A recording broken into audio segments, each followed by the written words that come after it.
Welcome to another edition of Inside the 209. I'm your host, John Ellis, and we've got a fantastic show for you this week. We're going to start you off over at In Shape Sport, March Lane with Markie Rojas. You're going to see Markie playing with some big balls, the big med balls, working on his hip rotation and his balance, and the forehand backhand swing, doing so with some of the off-court materials that we use. From there, we'll stick at the same club with Sirnas, who's also going to be talking hips, but more of a flexibility side of it. You're going to see Jesse in the bridge formation. It's a little funny looking, so get ready for that. From there, we'll take you to on-court in the 209 with Jose Rojas and Jesse Sirnas on the court with me. We're talking about Jose's relocation from the service box to center court. It's something he's been dedicated to recently, not only off of the drive serve, but the slop serve, as you see more and more slop serving from Jose. You need to get out of that box, get into center court, because you got guys like Kane, Rocky, Alvaro blasting balls from behind him, and he's got to be ready to make those plays.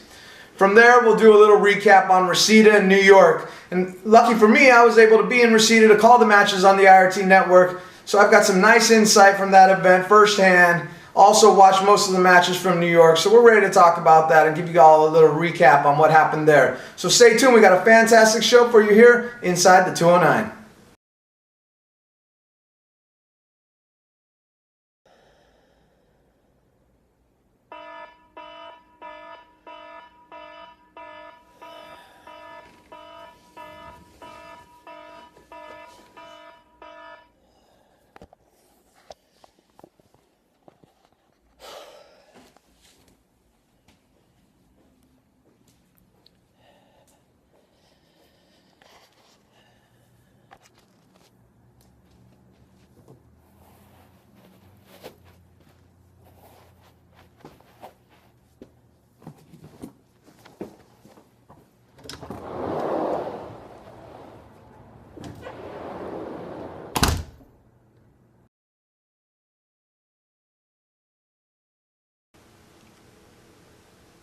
Welcome back to Inside the 209. Let's get started. We're sending you to Markie Rojas, working with the med balls. Check it out.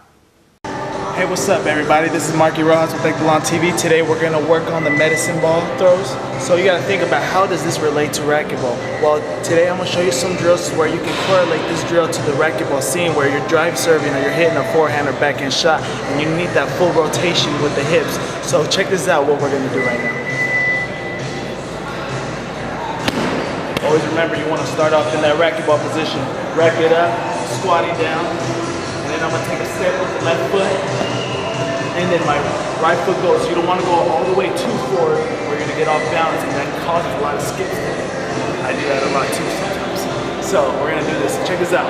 Rack it up, step, throw. See, skip off. Do it again. Better, but a little bit off balance.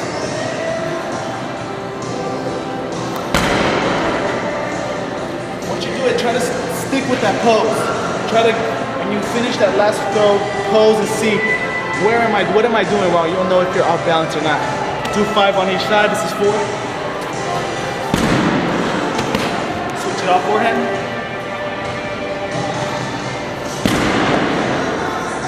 1.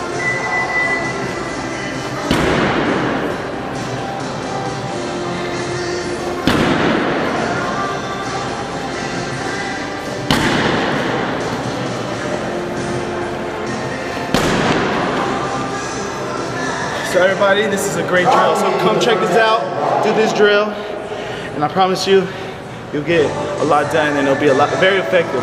You'll feel it in your glutes, you'll feel it in your hips, and it does take a lot out of you, and I only did 5. So check us out next time here on Relication TV. All right, it's always fun to listen to Markie Rojas talk. He thinks he's so suave. He is, I gotta admit. Hopefully you take a little bit of that information and apply it to your training off court. It's important to get those hips rotating through your forehand and your backhand. Using that med ball is a good way to do so. Now let's go to Jesse Sirnas. He talks about the flexibility in the hips. You're going to see some bridge formation. It's pretty crazy. Try it at home. Jesse Sirnas with Excellent TV, working on my hips today. we really think about what this does to racquetball for the most part, because this is a moneymaker. We think so much about protecting our shoulders so much, but think about the rotations, the starting and the stopping that happens. That's right here, okay? Racquetball players got big booties. Good ones got big booties. Look at them. Look at all those guys. Because come to Stockton now, I got a little extra back there. Okay, they work at that. They think about using this to move themselves on the court as well as hitting that ball. So what are you doing if you're putting so much pressure and you're losing so much? You got to make sure you take care of them. One of the basic exercises we use here is something called the bridge. Pretty straightforward. Lay down flat on the mat. Knees bent to about 45 degrees. Head resting, spine neutral. Abs drawn in, okay? Real simple. Engage the glutes, squeeze that butt, extend those hips. Pretty straightforward, right? A lot of people have problems there and they feel their hamstrings. So here's a little tip. Try to flex your ankles a little bit. Put that weight in your heels. Get those toes up just a little bit with that weight back. Don't push into the ground now. Just squeeze that butt tight, extend those hips. There it is. Big glute engagement. So squeeze on up. Ease it down. Again, we'll try one more time. Squeeze on up. Ease it down. Now that's not so bad, right? Looks pretty easy. I'll be honest with you, for me, it really is. But how do we progress that? Now, if that's too easy for you, you're feeling your glutes working, it feels like, man, 12 reps, I just didn't get tired, I gotta do something different. Here's your next step. We call this a marching bridge. Same position, all the way down, hips extend, glutes engage, abs nice and tight, keeping this right hip nice and steady, not letting it fall down. I'm gonna try to take that left foot off the ground. Right back down. Abs tight. I'm gonna lift my opposite leg now. Other way. Marching bridge. So we're thinking about keeping those hips extended that whole time. Single leg strength, core strength being built here. Marching bridge. Now you're saying, Jesse, I went through 12 reps. That was easy still. I got one more for you. Single leg bridge. If that's too easy for you, this is the final progression we're gonna use today, the single leg bridge. Same idea. Same position, 45, ankles flex, abs tight, spine neutral, hips extend. I'm gonna take one leg away. I'm gonna keep those hips even, ease it down, squeeze it up. Keep those hips even, squeeze it on up. Back down, nice and easy. Rep ranges we use anywhere from 10 to 15 reps, 2 to 3 sets. Throw it in what you do. Take care of your hips. You're using them all day. If you've been sitting in a chair and you're expecting to go out and play racquetball right afterwards, that's tough to do. Something like this might help open them up, loosen them up, get them moving, take care of you. You're gonna take care of those hips. Thanks, Jesse Sirnas. Really appreciate your insight and being involved in the broadcast. We're gonna take a quick commercial break. We'll be right back with Encore in the 209. My name is Scott Davis. I'm from Fountain Valley, California, and I play with fire. I'm a huge fan of shoes, and Echelon has got a great variety of footwear that's available. My personal shoe of choice is the NFS Classic Low. I like this. There's no break-in period. I could take it out of the box, put it right on my foot, head over to the club, and play for 2 hours without any pain. The gum rubber on the bottom really lasts. A lot of shoes, with gum rubber, some volleyball shoes and things like that, it's real soft, and so you would think it'd deteriorate really quickly. What's actually the opposite with these shoes. I could wear these shoes out 3, 4, 5 months before I need to change anything. This is actually a color I haven't seen yet, but I am a big fan of darker shoes. They just happen to match the wardrobe a little bit better than most. I'm excited to see these when these come out.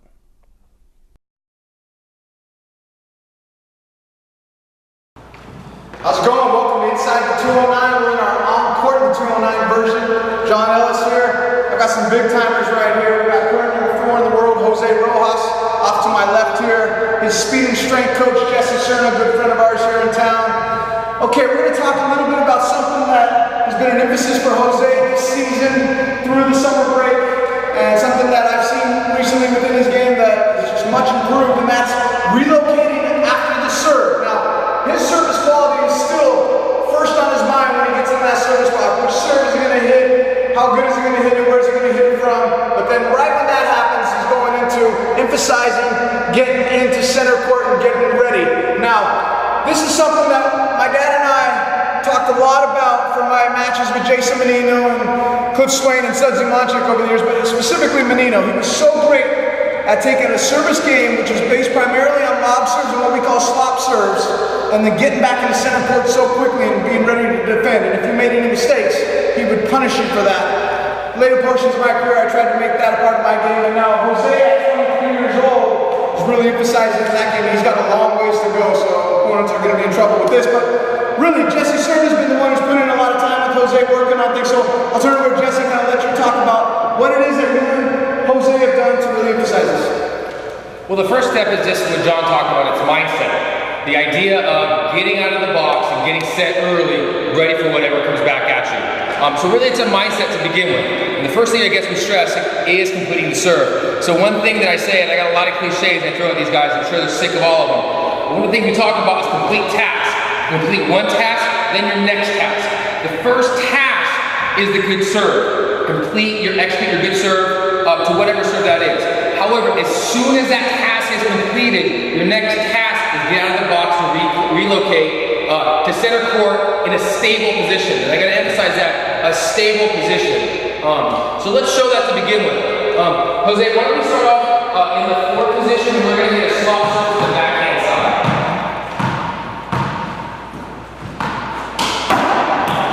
So you can see Jose really pushing out fast. He knows where that ball's going. He's looking for a couple specific things, and that's what his center court position is going to dictate. So the first emphasis one was a big strong push step out, locating the ball and finding that spot at center court, low, grounded, and ready to return either that down the line or big cross court. You can open up to that cross court as well. Stay there for a second, Jose, in a good ready position. Now, Jose can stay here in this squat ready position for hours, and he's really worked hard in his training with Jesse on the squat. But this next one, he's got the same serve. Slop serve. So he's slop serving, so he has time to really move quickly because he's not going to be a little off balance with the power serve or the drive serve. Watch how quickly he gets out of the service box. I bet he's out of the service box at times before the ball even crosses. They're right around the same time, right? Let's see that one more time.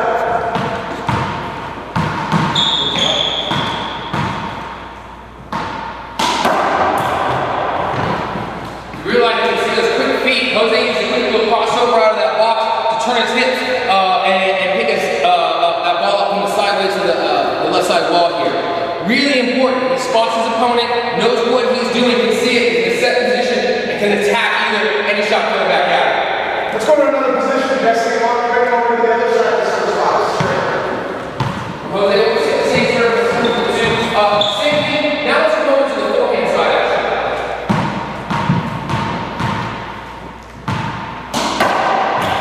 So you can see it's a little different now because the ball's coming in front of him. He doesn't have to turn his hips. And so Jose gets quick out, keeping himself sideways to that right side wall now. Use a little crossover step counter in the box to really take quick space and load that back leg. So you see how quick he was out, got set and steady. Each serve is a little different. So each footwork to the ball will probably then correspond to different as well. That's where decision making is going to come in. That's something he and I talk a lot about. It's not just one thing out of the box. It's a specific set of footwork to a specific serve at a specific spot. Let's have Jose talk his way through, show us first, then talk about coming out from position 2 when you serve it to the left-hand side. You've got to quickly turn to get out, drop step and get out. All right. Obviously, you got to start off in a good set position. The thing about the slop serve is you want to make sure that you're ready quickly because people are going to attack the serve. If you're caught off guard, you serve it, you just go out slowly, they're going to attack you and not going to be ready for you. One, you want to stay out, serve it, push, keep pushing until you get to the set position and you're ready for the return. Now, that might look a little over-exaggerated to you guys out there watching this on video. It does to me on the court. But then, when you have to play against Jose Rojas, and he comes out of the box like that ready, you'll know it's real right at that point. His dedication to being ready after the serve is what's going to help him play against the best players in the world more effectively, which is all that's in front of him now, our top couple of people.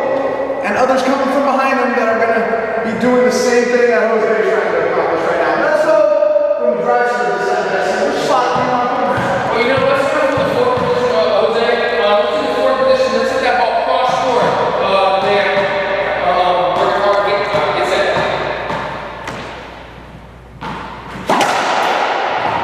Now, like that slop serve to the backhand side, you see he's really going to turn those hips quickly to get around. So Jose is really pushing out as soon as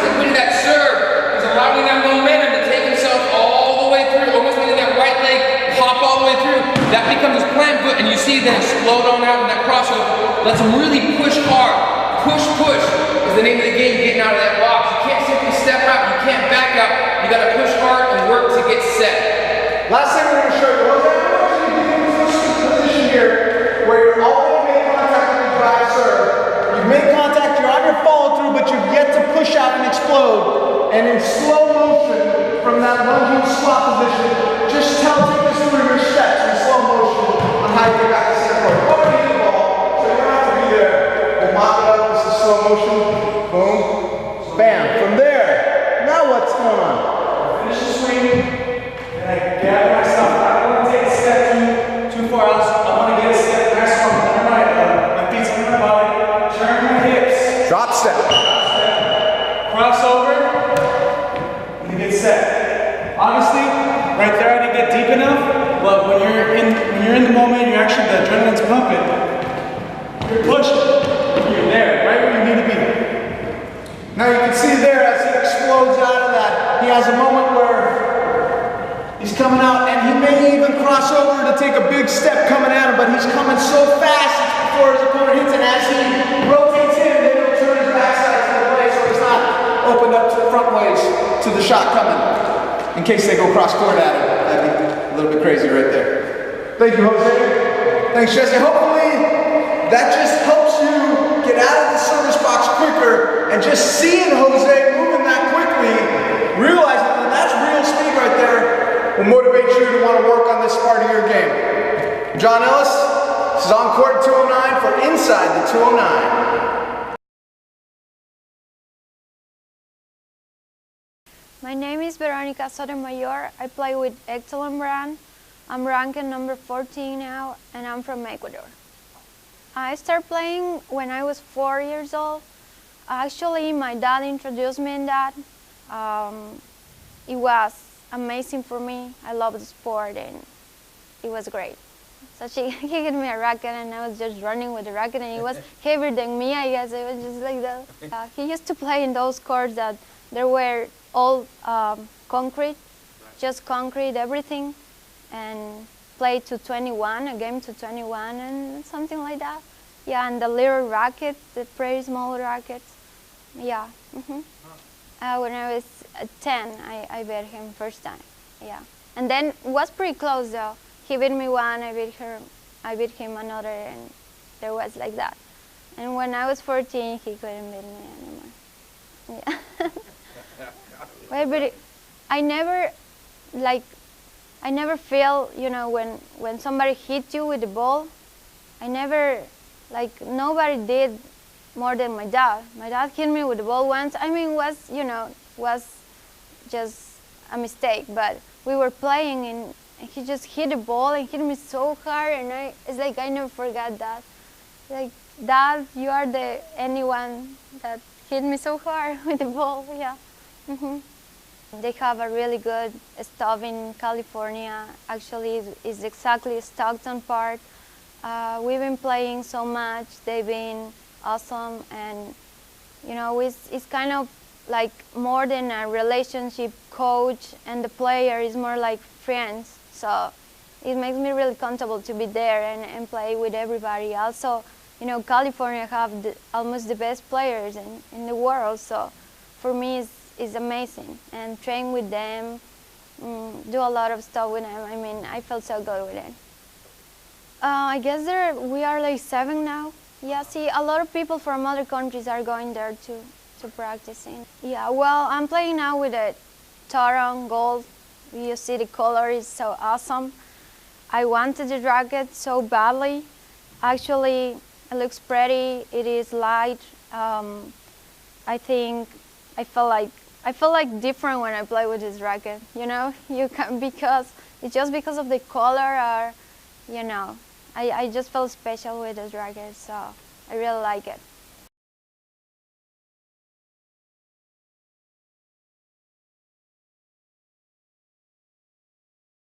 Hi everyone, my name is Scott Winters. I'm Vice President of Echelon. I'm here to talk to you today about the new racket introductions for 2013.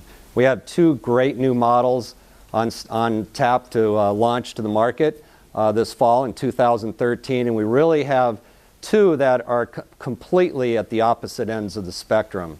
First of all, you'll notice in these two rackets, two completely different head shapes. So you have a modified teardrop head shape on the new ESP RG Touron racket and a quadriform head shape on the ESP Classic. So two different frames. So first of all, some of the similarities in this frame, number one, are material. These are made of graphite extreme. This is our lightest weight material in the line. It's lightweight, it's stiff. It really helps give the frame a lot of power. Also, ESP string pattern. We're really taking string patterns to a whole new level. ESP stands for extreme string pattern, and we really have two different extreme string patterns. Number one, we have in the ESP RG Touron a 12 main string pattern. Most of the rackets out there today are either 14 or 16, so less strings in the racket are going to make the string bed very resilient. It's going to give you a lot of power, and it's a very open pattern. We call this string pattern DPR, double power ring, so all the strings go all the way down into the throat. It really maximizes power. Has a very high power level at 4100, so it's one of our most powerful rackets in the line. So great new stick. The other racket that we're introducing is the ESP Classic. Same extreme string pattern technology, but on the opposite end of the spectrum. This racket has 18 main strings, so you have a very dense pattern, and this really promotes control. So there's more string to ball contact when you hit the ball. Your shots are going to go straighter. You're going to have more control. With the quadriform head shape, you're also going to get great maneuverability. This racket weighs in at 175 grams and retails for $199. So two great introductions coming up for Echelon. Demo a racket today.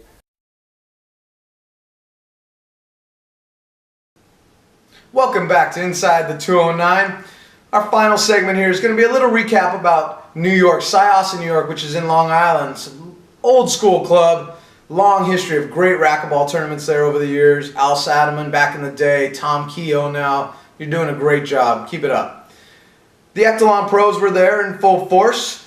You had guys like Robbie Collins, Andy Hawthorne, Jose Diaz, Markie Rojas, all making it through qualifying, or almost making it through in the case of Robbie Collins, who lost a tough 5-gamer in the round of 32s to Nick Montalbano, who's a local player there, 11-9 in the fifth. Good job, Robbie. You're making waves now. You're starting to get closer and closer to breaking through on the IRT, and we're all pulling for you. Andy Hawthorne, it's great to see you back at the tournament. We know fatherhood is upon you now. Got a lot going on at home, so we're happy to see you still playing the tour and putting in some time on the racquetball court. Jose Diaz, where you at, my man? Where you at? I want to see something going forward here. Show me something, all right? Markie Rojas was the story of the tournament for Echelon. After his older brother Jose Rojas was defeated in the round of 16s by good friend Bobby Horn and one-time Team Echelon player that we miss a little bit around here in the 209, that matchup led to Bobby versus Markie Rojas. So you can see there would have been a brother versus brother matchup in the quarterfinals. That didn't happen. Markie Rojas continued his control over Bobby Horn, winning in 4 games, which advanced him into a semifinal matchup versus Kane Wazelinchuk. And like Reseda for Jose, it kind of worked the same way for Markie. Kane seems to have the Rojas number right now. 3 games. But Markie, good job making it to your second semifinal. We expect a lot more from you going forward, and I know you expect it from yourself. The rest of the tournament had some exciting matches. The quarterfinals saw an upset with De La Rosa taking out Rocky Carson, and by the way, that's not that much of an upset anymore. That's a tough matchup. De La Rosa is going to be a threat to beat any of the top 4 guys at any time, and it won't surprise me if he finds himself in the top 4 coming the end of the season.